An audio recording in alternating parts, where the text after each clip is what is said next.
അപ്പോൾ ഈ കേൾക്കുന്നത് ആഹ്, 100 പേരെ എടുത്തു കഴിഞ്ഞാൽ ഒരു 10 പേർക്കെങ്കിലും ഈ മാനസികമായിട്ടുള്ള എന്തെങ്കിലും ബുദ്ധിമുട്ടുകളൊക്കെ ഉണ്ടാവും എന്നുള്ളതാണ്. That is 10-ലൊരാൾക്ക്.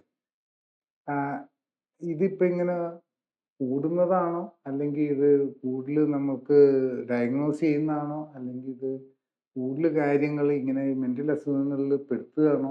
എന്താണ് ഇതിന്റെ ശരിക്കും ഉള്ള സിറ്റുവേഷൻ? നമുക്ക് ഈ സൈക്യാട്രിക് ഡിസോർഡേഴ്സിനെ കുറിച്ച് നമുക്കൊരു സ്റ്റിഗ്മയുണ്ട്. അത് ഒരു സൈക്യാട്രി ചികിത്സ എടുക്കുക അല്ലെങ്കിൽ സൈക്യാട്രിക് മരുന്ന് പ്രിസ്ക്രൈബ് ചെയ്യുക എന്ന് പറയുന്നത് തന്നെ എല്ലാവർക്കും ഒരു അതിനോടൊരു നെഗറ്റീവ് ആറ്റിറ്റ്യൂഡ് ഉണ്ട്. എനിക്ക് മാനസിക രോഗമാണ് എന്ന് അക്സെപ്റ്റ് ചെയ്യുന്നത്. നമുക്ക് ഈ ഫിസിക്കൽ അസുഖങ്ങളെ പോലെ തന്നെ ഇപ്പം നമുക്കൊരു ജോയിന്റ് പെയിന് വന്നാൽ നമുക്കത് കാണിക്കാനോ പറയാനോ ആർക്കും ഒരു മടിയില്ല. അല്ലെങ്കിൽ ഫാറ്റി ലിവറാന്ന് പറയാന് ആർക്കും ഒരു മടിയില്ല. കൊളസ്ട്രോളാന്ന് പറയാനും മടിയില്ല. ഡയബറ്റിസാന്ന് പറയുന്നതൊക്കെ ഒരു കാലത്ത് അതൊക്കെ എന്തോ ഒരു സ്റ്റൈലിന്റെ ഭാഗമാണ്. എനിക്ക് കുറച്ച് പ്രഷറും ഷുഗറും കൊളസ്ട്രോളും ഒക്കെ ഉണ്ട് എന്ന് പറയുന്നത് ഞാൻ ഒരു അപ്പർ ക്ലാസ് ആൾക്കാരുടെ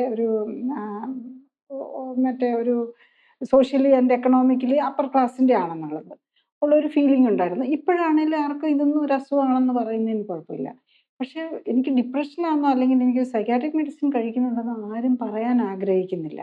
പക്ഷെ നമുക്ക് എല്ലാവർക്കും തന്നെ ഇപ്പം ഡയബറ്റിസും ഹൈപ്പർ ടെൻഷനും ഇതൊക്കെ ഉള്ളൊരു എന്തെങ്കിലുമൊക്കെ രീതിയിൽ അവർക്ക് സൈക്യാട്രിക് പ്രോബ്ലംസ് ഉണ്ടാകും. അവർക്ക് എന്തെങ്കിലും ആങ്സൈറ്റിയോ ഡിപ്രഷനോ